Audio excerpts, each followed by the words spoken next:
And we're back in the studio of Freshwaves. Actually, we're in the studio of Whistle FM. And this is the show, Freshwaves. I'm your host, Bren Masson. We're speaking with Edward Nellis and James Harlow. And we just got off the phone with Jane Philpott.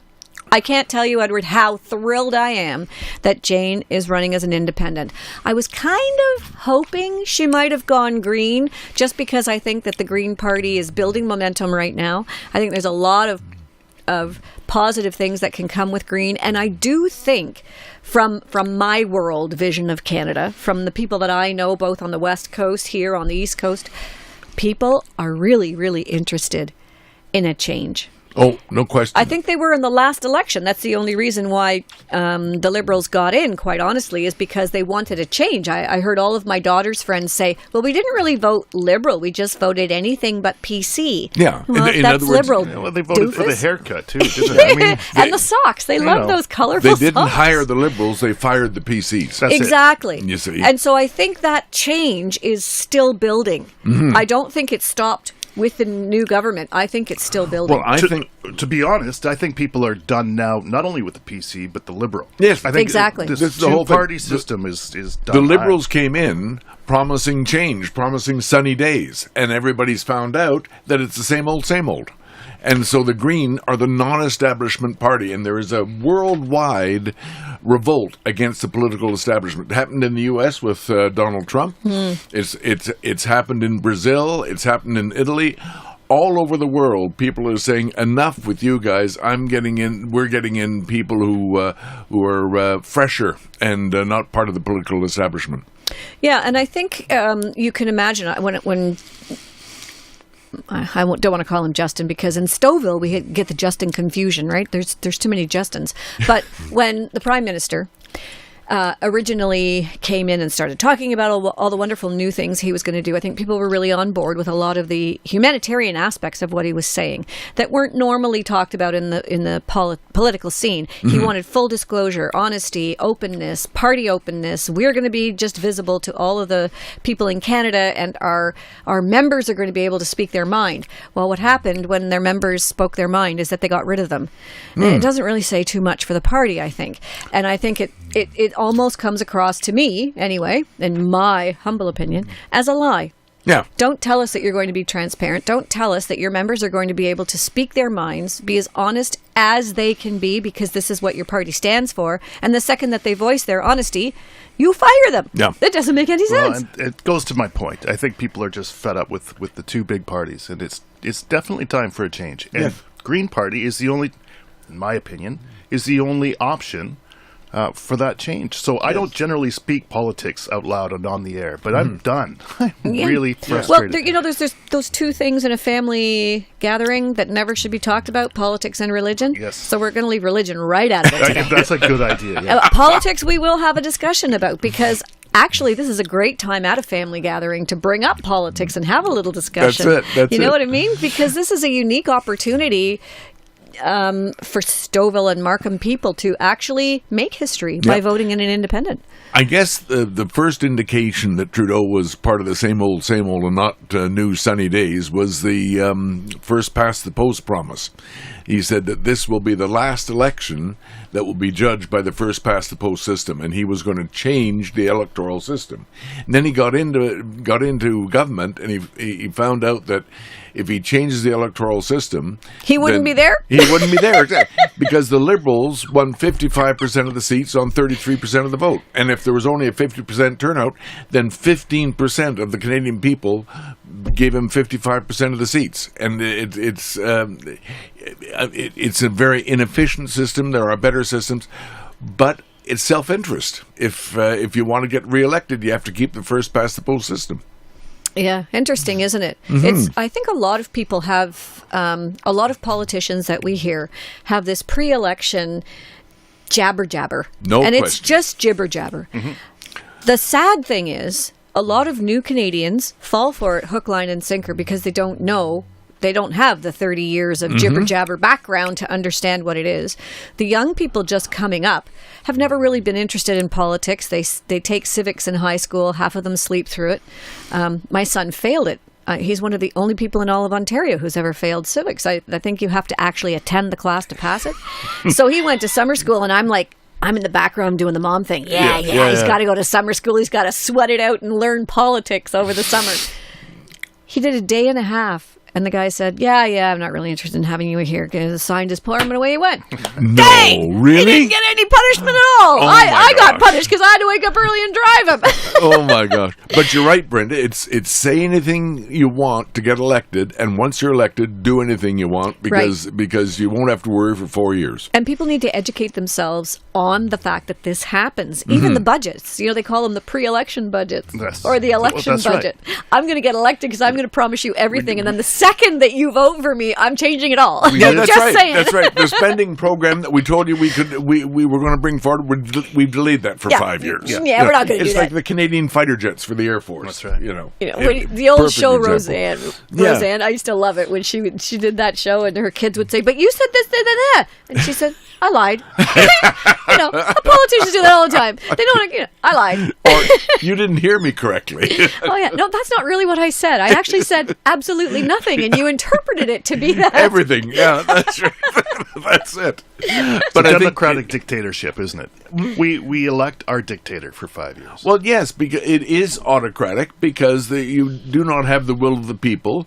You have the will of the members of parliament, and in effect, you have the will of the prime minister and cabinet, and then you have the will of the prime minister. It's really a dictatorship. It is. Because this prime minister doesn't work through his cabinet. He works through his prime minister's office. He tells his through staffers his best what friend. he wants. Yeah, his best friend. And who, of course, hit the ground running when the SNC Lavaland thing came up. Yeah. Yes. Oh, by the way, I'm leaving. I'm out of here. Yeah. Call me in the Bahamas, will you? But I mean, we have the terrific good fortune here to have a politician with integrity, and that is so much so few and far between in politicians that it is really remarkable. Is. But I've actually thought that of Jane for a very long time. Now, I know as community radio, so if anybody from a governing body is listening and we're supposed to be totally nonpartisan, that's fine. But I'm still allowed to have a personal opinion, and my personal opinion is that I've always been impressed with Jane. I think she's done amazing work since she's been in. And I'm just as likely to say of somebody who I don't think is doing an effective job that I would say that they're not doing an effective job. So in the community radio world, I know we're not to support any one candidate in particular, but that's going to be really tough for me this time. Well, you know what? You brought up an interesting point at the press conference. You don't like the American system. Very rarely do you ever agree with the American system. But there is a time I would love to vote for Jane and vote for a leader, right? You mean a federal leader, like Prime Minister. Good point. I would love to have the opportunity to not... There's been so many times, especially since I've moved here, because I had a friend who ran for a party that I would have voted for hands down, but it was a party that wasn't whom I wanted to lead the country. Yes. And it was a very frustrating position to be in. Yes. I'd like to see that reworked, too. Yeah, that would be a good thing. And that's you want someplace in between the Republican example in the U.S. and the parliamentary example in Canada. You know, if you could have two votes rather than one. I think there should be two votes. I would vote I for always that. do, because your MP is supposed to be representing your riding. Yeah, that's right. Yet that party doesn't often represent who you want running the country, like you just said. So it's always a conundrum. And this is something that came up in the conference, as Jane said, that so often she is told by a political staffer how she's going to vote in a given voting situation in Parliament. It's the whip, isn't it? The whip, exactly, and that. There's no guarantee that is in the best interest of your constituents. That's right. It may be, but in many cases it may not be. No, Yeah. I love the independent idea. I think it should be everybody's an independent. Yeah. Then you vote for your party Right. as the leader.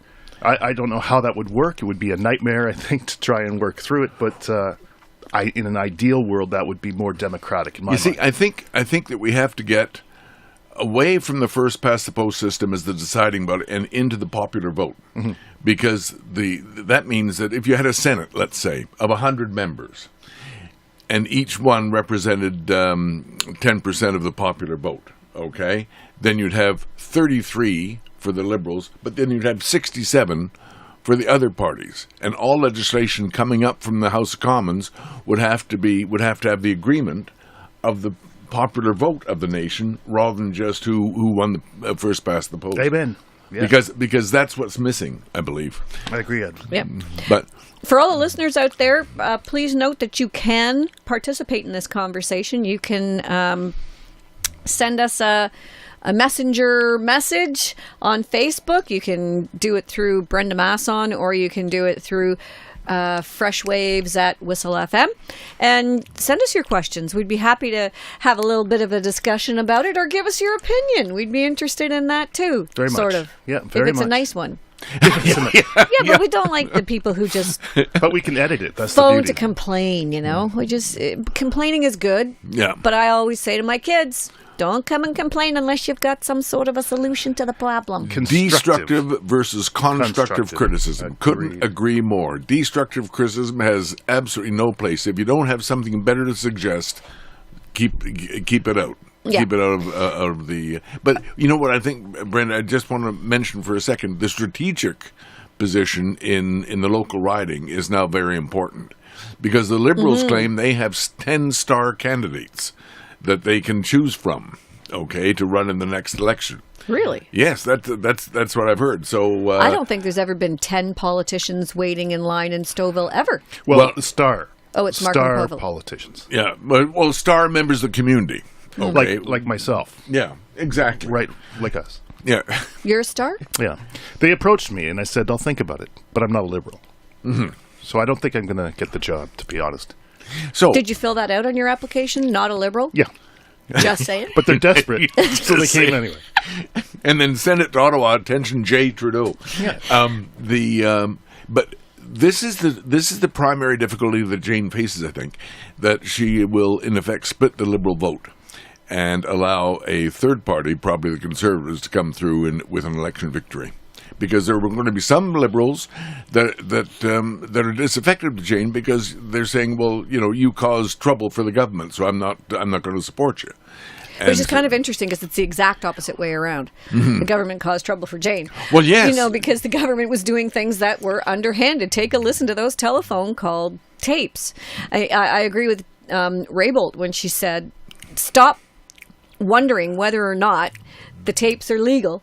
Listen to what's on the tapes. Precisely. Good grief, it's right there for you to hear what was going on behind the scenes, and it wasn't good. No, and yet in the caucus, the members were coming up to Jane and say, "Why do you want to fire me from my? I'm going to lose my job because of some disagreement you have with the Prime Minister's office," and that's absolutely a sidetrack to where the focus should be. I quite agree. But those members of Parliament who are saying that, there are voters in the local riding who would be saying the same. Right. And you can never discredit the brilliance of the people running these sorts of things, the people who are advising the Prime Minister of what to say and how to make it work. I mean, I hate to refer to House of Cards because there's the American, but there's the British one as well. The British one is more to our parliamentary system. Exactly. It's an interesting watch just to see what does go on behind the scenes. Yes. Who's pushing the buttons? The Prime Minister isn't there all by himself, just speaking willy-nilly. He's got tens the of spin voices doctors behind him, Yep. telling him what to do, what he should wear, how he should look, how you play this one. Oh, okay, well, when the ladies say this, then you have to come across this way. And then they plan the whole thing so that he looks a certain way, Yep. talks a certain way, appeals to a certain person Yep. in the audience. It's all planned. Yep. They don't miss a trick. No. So nothing happens in politics by accident. No, it's Don't stage ever think managed. it does. Of course, every single move is staged. So, you know, you have to really keep that in mind. And then look at your candidates, look at their background, look at what they've done, and take it from there. Yeah. Make your own decision. Forget about all the hoopla in the background. Do Yeah. your own research. Say, okay, well, Jane was in this particular position. What did she do while she was there? Well, there it is in black and white. Yeah. Undisputable. Or person X, who is now running for the Liberals. What have they done? Yeah. Oh, they worked at a local bakery. Perfect. That's nice. Yeah. Yeah. You know, obviously they're not going to. No, but I mean, you're Like they fired James already. No. They didn't fire me. They're still actively pursuing. Oh, really? okay. Well done. They couldn't do better. Desperate times. But that's true. The overall thing is that you have to take what the existing member has done and compare that to what the others say they're going to do, and that's a critical difference. Okay, Right. Say anything to get elected. Do anything once you're elected. What we know what we have, and we can evaluate what the others are promising. A known commodity is usually a good thing. No question. Yeah. No question. Absolutely. Well, we do have to take a little break now and pay some bills here at the station. Remember that Whistle FM is Stouffville's community radio station. We're all volunteers here. If you would like to volunteer, you can just give us a call or go to the website, whistlefm.com, or better yet, come on in and see us. We're always hanging about here, especially on Wednesday mornings. And Thursday mornings now with you. And Friday mornings. And Friday mornings, early, 7 till 9. 7 to 9. Wow, that's terrific. Because Patty Tamlin and I are together on Tuesday mornings.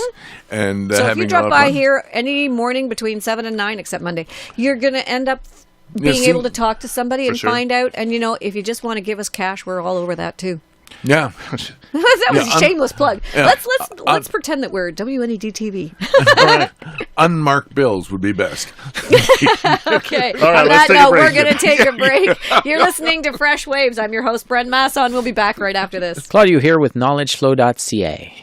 If your family has been the victim of cybercrime, cyberbullying, or malicious privacy abuses, you're not alone. It's happening every day and sometimes carries tragic consequences, as we've seen in recent news.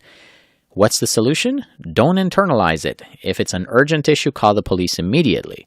If, however, you would like professional advice, you can confidentially email report@knowledgeflow.ca and get some ideas for dealing with social media, instant messaging, webcams, hacking, identity breaches, etc. Remember to visit knowledgeflow.ca on Facebook and potentially arrange a seminar for your community center, your school, or your Board of Education.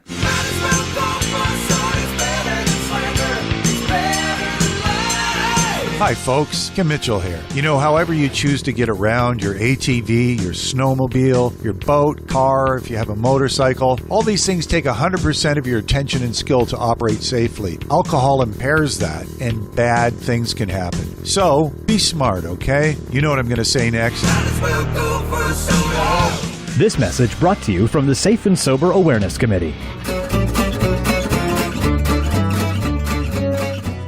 And we're back in the studio. We're here on Fresh Waves, the Wednesday morning talk show on Whistle FM. We've got Edward Nellis in the studio. I'm your host, Bren Masson. James is working the board. Well, we're having a fun morning. It is a fun morning. That And was thanks fun to talking Ivan to Phil, Harris. really. That was fun talking to Miss Philpott. It was Ms. Philpott. That's what I said. Yeah, Ms. did Well, I say? I saw her just before she went up on Monday to make her speech. She was in the back of the room kind of thing, and I happened to be in the back of the room sneaking my second cookie. I didn't want to make it look obvious that I had two, I never take two right off the bat. I take one, put it in my pocket, and then go back and get another one. Anyway, so when I was back there stealing my second cookie, there was Jane. And I was standing with Saul. Saul's quite an activist for disabled people and does a lot of petitioning to the federal government and provincial government for accessibility and things like this. He's wonderful, and he and I were standing together taking cookies, and Jane came along, and we said good morning, had a little chat, and Saul commented on how beautiful she looked and what a lovely suit it was, and Jane turned to me and said, "Notice that it's white?" It has no color. And I thought, that's actually brilliant. And you know what? That's one of those marketing things where if she hadn't really pointed it out, it would have taken me a few minutes to figure it out. But isn't that nice and subtle? That there was no color representation. There's no orange, there's no green, blue, or red. And she could have come out dressed like a rainbow, which would have been tacky as all get out. Yeah. But what she did was classy And really, she looked sharp. And she looked very smart indeed. Wow, did she ever look nice?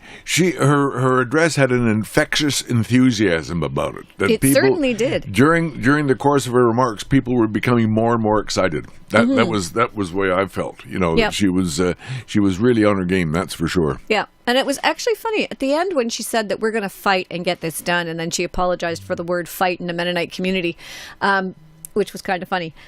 But I thought to myself, I don't think you have to fight. I think in this election, it's not going to be about fighting. It's going to be about getting along. It's going to be about showing that there is so much integrity with just being who you are without having to fight. Mm-hmm. And getting the word out. Yep. Really, just stating the case positively and reasonably, and then let the voters make up their mind. Yeah, I mean, it may be probably pretty naive of me to say, but, many times I've wanted to say to a federal candidate, whether they're conservative or liberal, but you have them standing in front of you for whatever media event we happen to be at, and you want to say, I would really like to see this happen. Whatever it is inconsequential. But in the back of your mind that that's not part of their party policy, so it'll never happen. And a lot of good ideas get swept under the carpet because they're not part of that political agenda. Exactly. And perhaps with an independent, that kind of an agenda will be looked at. Yes. There is statistical consideration which isn't entirely positive, and that is in the history of the Canadian Parliament, there have been 74 examples in which a member has been elected as a member of a party and then run for re-election as an independent. Mm-hmm. And of those 74 examples, 24 have been successful in their re-election campaign. So the chance is about 1 in 3. But I think in Jane we have an exception to that rule because I think she's so well liked in the community and so well known and so highly regarded for, as you say, doing what she says she's going to do and getting it done efficiently. And I think a lot of independents in the past, have been radical one way or another. Mm. And Jane is so smart. Mm-hmm. She's probably, I think the doctor that introduced her said that she's the smartest woman, the most brilliant woman I've ever met. And I Sarah think Barkley. That's easy to say. I think that she is. She's so bright. Mm-hmm. And she really does have her finger on the pulse. She doesn't react quickly to things. She thinks, she takes her time, she does her research. I think those are all great qualities and essential qualities in an independent, that's for sure. What I admire most about her, I think, a person in her position could be forgiven for having a large ego, given her record in government and her standing in the community, and yet she is the most approachable person in town. Mm-hmm. And she was, some people, their ego comes into the room 5 minutes before they do. Well, Jane is the reverse, really. Yeah, and I think she's a community member as well. Yes. And a real community member. Yep. She'll go and do her groceries at Metro or wherever, and she does, she participates in community events. I'll never forget her speaking at the Humboldt Vigil that we had at the arena over on 9th Line. And she spoke on behalf of the community. She was dressed like one of us. There was no pomp. There was no glory. She wasn't with a posse of security and making a big photo op of it. Mm-hmm. She walked out of the crowd when her name was announced. You wouldn't even have known she was there. Mm. And she spoke eloquently. She spoke as a parent. She spoke as a community member.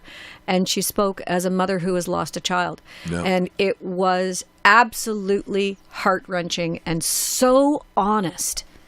I didn't know she'd lost a child. Yeah, her 3-year-old. Well, she knew where they were coming from. Yeah, yep. Wow. Exactly. So she had, and I actually commended her on it several weeks after, that it was just such an honest, lovely, it wasn't a speech. From it was the heart. Just from the heart. Yeah. Really just beautiful.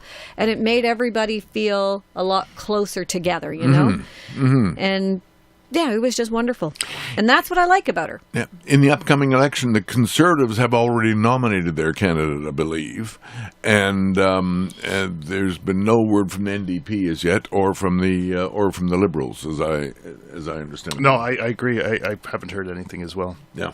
Yeah, it's funny because I think the Conservatives had a golden opportunity when they were electing their new leader of the party. Yeah. They had a golden opportunity to find the right person and get back into power, you know, and they blew it because I don't think their candidates are strong enough. This is the party of Borden, Diefenbaker, Mulroney, and now Scheer. Yeah. Yeah. Definitely interesting, isn't it? Yeah. Far cry from what it was. Anyway, politics and religion. You don't talk about them around the dining room table. I swear. No. I talk about religion all the time. I am religious about having a large breakfast, you know, and a good lunch and a darn fine dinner. Amen. Those are good words to live by. Good words to live by. Well, I'm really happy that Jane took the time to speak with us this morning. I think it was really nice to talk with her. We do have a whole broadcast of the presentation made on Monday, so that if anybody out there has missed it, you can go to thewhistlefm.com. And the author of the presentation, Bob Pritchard, has put piece, the whole thing, on YouTube, I believe, or some video. No, it's on the website. I don't know if it's on YouTube, but it's on the website. So sure. There's some video application there that you can watch it from start to finish. And it's actually good to watch the whole thing, because I think a lot of the large media outlets have taken clips from here and there, as they are apt to do. They have time constraints. But as community radio, we're just going to put it up there on our website. You can watch the whole darn thing. Yes. And you even get to watch the pre-speech, which, again, has not been featured on any of the big media outlets that I've looked at so far. So it's interesting to see, and it's interesting to get a feel for the room. And I think it's the excitement in the room at the time, yeah. It was a cool location that she picked, too, isn't it? I mean, Reeser's Farm. So appropriate. Yeah, kind of farm. It's got the farm community there, and it's surrounded by the housing community. Right? And she took a large amount of time in the beginning of her remarks to thank the indigenous peoples, and went back over the history of their occupation of the land. And that's what I liked, because so many times now, if you go to university graduations and things like that, they thank the indigenous people and the original people, and they have all kinds of different names. Yes. And it's all done. And